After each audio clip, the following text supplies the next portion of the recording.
cameraman.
Thank you so much, Senior Advisor, Honorable Kwame Nyong'o,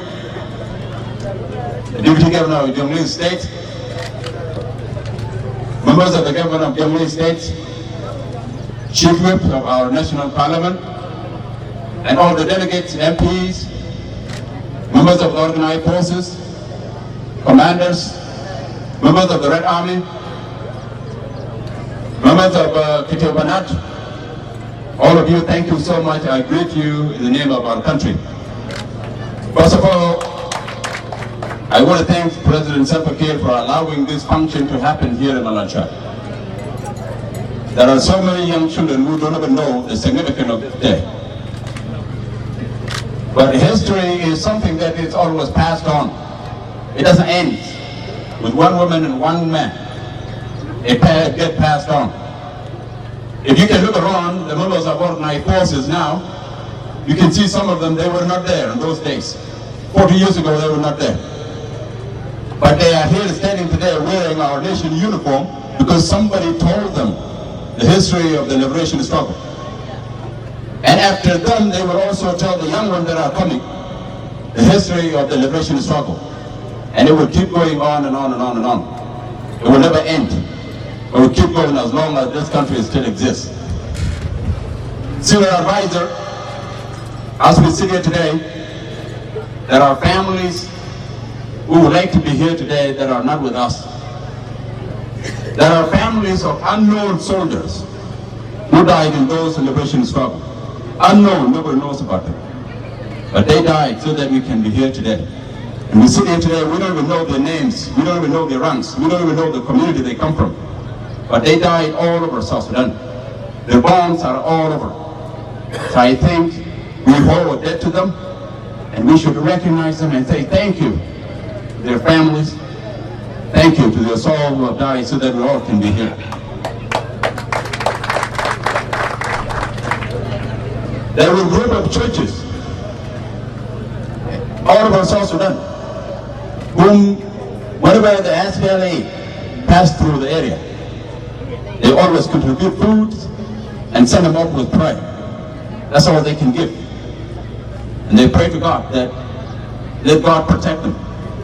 And they continue praying that let us achieve the struggle. Let us achieve the independence of South Sudan.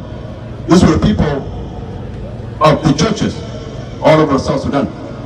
From all the denominations, all of them did that. And despite all of that, they were setting up school all over South Sudan. Many of the students who graduated in South Sudan, they go to a Catholic school, they go to Episcopal school, church school, Presbyterians. That is also another contribution to the liberation struggle. So we should say thank you to all of them.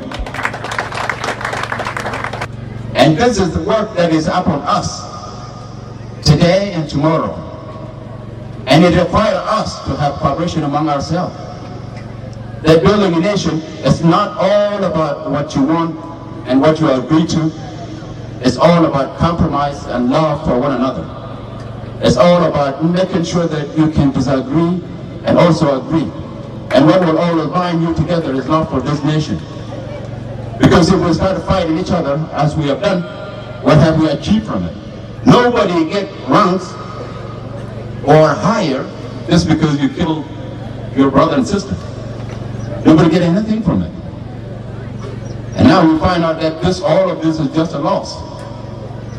All the people that have died after the liberation struggle, after we achieve our independence, what can we say that they died for?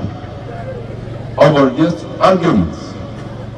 And these arguments exist in every country, in every nation that we admire, that there are some great countries on earth. They go through these disagreements and arguments just like us. But they make their argument internally and solve it among themselves. But we make our argument end up with the bullets, destroy everything that we're trying to build, and come back and trying to start it from zero again. How long can we go through this?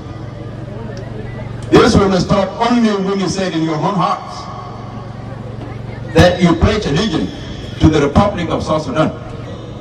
That you have to also agree with your people.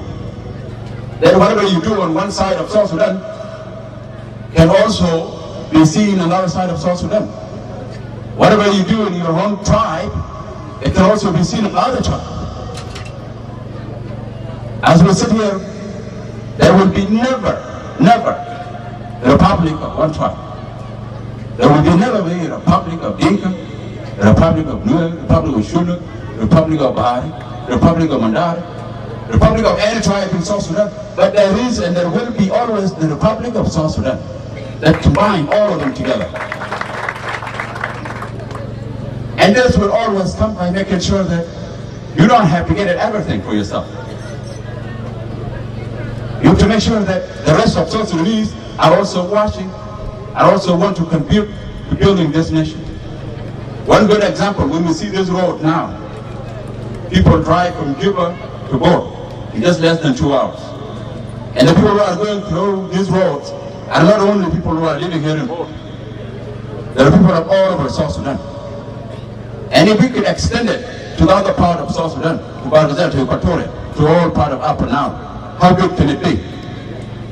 Working in government, being a general, being what will not build the nation. What will build the nation is making sure that the prosperity is extended all the way to our villages, all the way to our towns, so that our people can open businesses, can work among themselves, not worry about who's sitting at the seat, who's doing what in the government, what is government is doing. Government should be there to only direct and give guidance to our citizens, so that this country can move forward. One thing I can also add that our country needs a nationwide disarmament.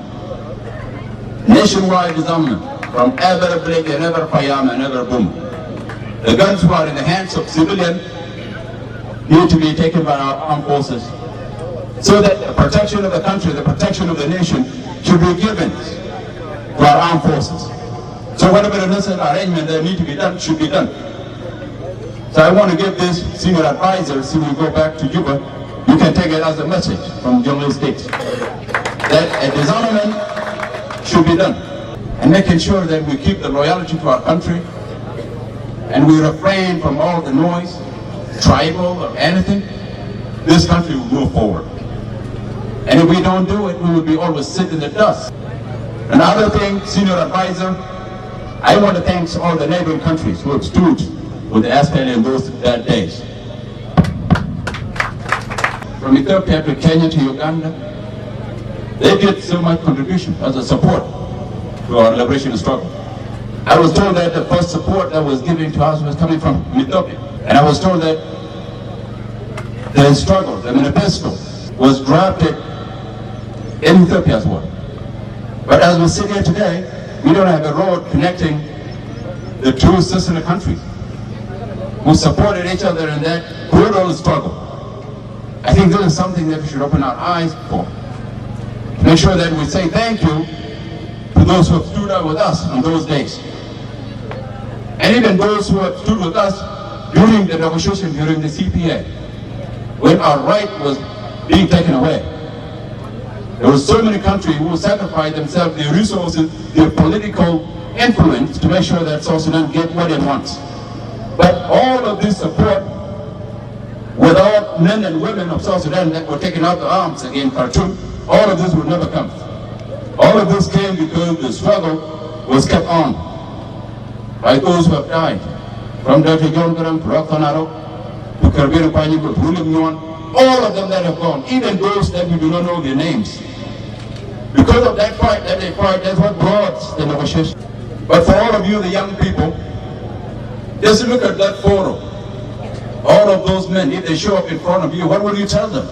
Because they fight so that all of you can be here today. And what we are here today, noise among ourselves, carrying tribalism among ourselves, thing that doesn't move this country forward. If this what they will tell you, that's what we fought for? Of course not. They will tell you that they fight so that this country can love itself and can move forward and can compete with the rest of the world.